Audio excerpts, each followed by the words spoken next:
Hi, I'm Reverend Rodrigo Solano, the minister at the Unitarian Universalist Church of Olinda, and I'm here to bring the church closer to you.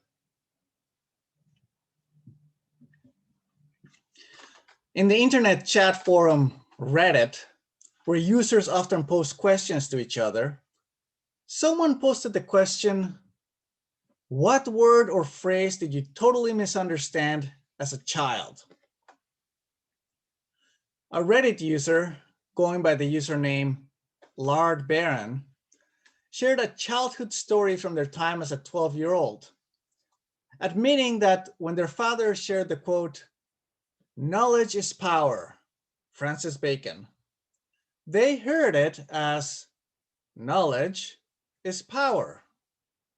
France is bacon. Whenever the kids shared the quote, including what they thought was the cryptic phrase, France is bacon, they were astounded that no one found that phrase weird. Upon asking a teacher to explain the apparently cryptic phrase's deeper meaning, the teacher gave an in-depth explanation about knowledge is power, but didn't elaborate upon the attribution to Francis Bacon, or as the kid heard it, France is bacon. Not having the self-confidence to articulate their confusion any further, the kid was resigned to accept that the phrase was part of the things they might simply never understand. Until years later, when they saw it written down and finally understood the source of the confusion. And a bit of a sidebar here. Strictly speaking, the quote, "knowledge is power," doesn't fully belong to the philosopher Francis Bacon. In his word Sacred Meditations, the Latin phrase he uses translates more closely to "knowledge itself is power." It was one of his students, the notable Thomas Hobbes, who later used the version of the phrase that we are now more familiar with. That particular detail aside, the way the quote was cited and then long misunderstood by the 12-year-old's inability to articulate his curiosity offers a deeper lesson on the limits of communication and the work involved in reaching clear understanding. Many of us have had situations when we've misheard a phrase or a song lyric. There's even a word for these, mondegreens. You can probably think of a time when you've had a similar misunderstanding. As meaning-making beings, our experiences and preconceptions often fill in the gaps with something that helps us make more sense of what we might have misheard, though this might lead to misunderstandings down the road. In reading the story of France is bacon, I was impacted by the kids' recognition that they might never fully understand the mysterious meaning of that phrase, accepting that sometimes we can leave room for uncertainty, until they eventually found a medium that helped them find greater clarity, the printed word. This allowed for a fuller visualization of the difference between Francis Bacon, the philosopher, and France is bacon, the cryptic phrase that the kids' own experience led them to conjure up from what they thought they heard in spoken speech. Sometimes different methods and different media really make a difference in learning.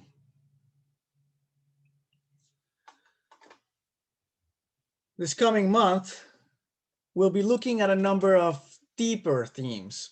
And although February is a short month, it often features and celebrates several important themes in our lives, including questions of justice as part of Black History Month, celebrations of love during the Valentine's Day holiday, exploration of family connections and the meaning of family itself, with a relatively new statutory holiday that is Family Day.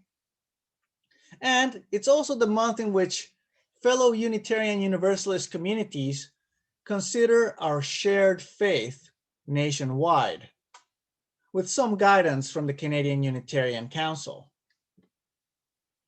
All of these have deep and complex uses of language, with words like justice, love, family, faith, and community, all carrying broad meanings that can be ambiguous as well as emotionally charged for some of us.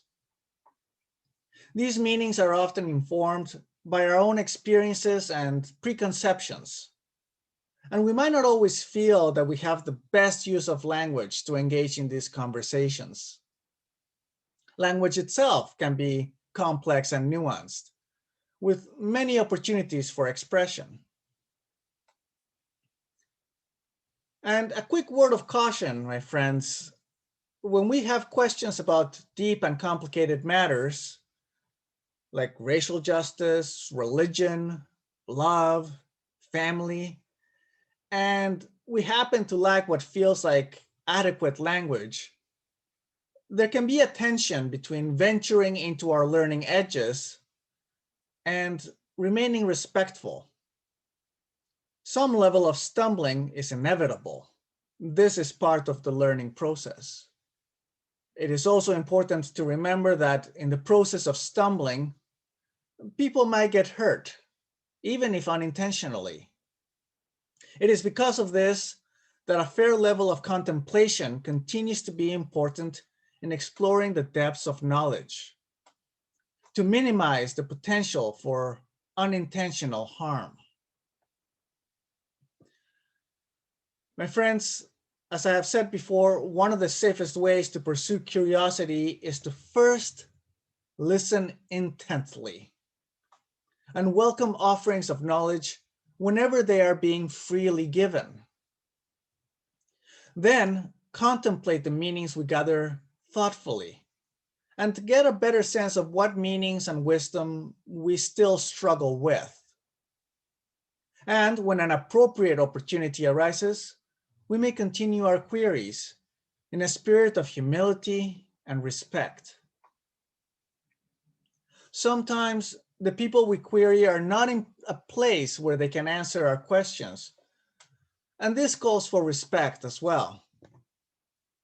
And very often, our own work of responsible research through varied media and reliable resources can bring up answers we couldn't find otherwise. In our hymnal, there's a hymn called Praise the Source of Faith and Learning, which we haven't used much lately at the Church of Olinda. And this is partly because the language it uses and how it uses it can bring up different meanings and emotions among each of us. For instance, the hymn calls for a renewed call for prayer. And not everyone in our church has a practice of prayer, or we might not always call it that. But the broader appeal that this hymn makes, in my interpretation, is toward accepting the need toward enhanced contemplation and constant reevaluation of our understanding, with a caution to avoid stagnating in our own assumptions and preconceptions. One of the hymn's verses states, "We acknowledge that our science and our art and the breadth of human knowledge only partial truth impart." A verse which at first glance might appear to knock or undervalue science. One way that I've read this hymn is quite the contrary, recognizing that the most inspired science requires a degree of intuition and an openness to questioning, as well as cultivating a sense of comfort with our discomfort, accepting that there is always room for the unknown to linger, beckoning us toward further pursuit. In this spirit, my friends, may we continue our responsible search for truth with a sense of healthy curiosity, a measure of humility, and a respectful regard and awareness of the varied experiences and perspectives that we may come across as we encounter all with whom we share the planet. So may it be. In solidarity. Amen.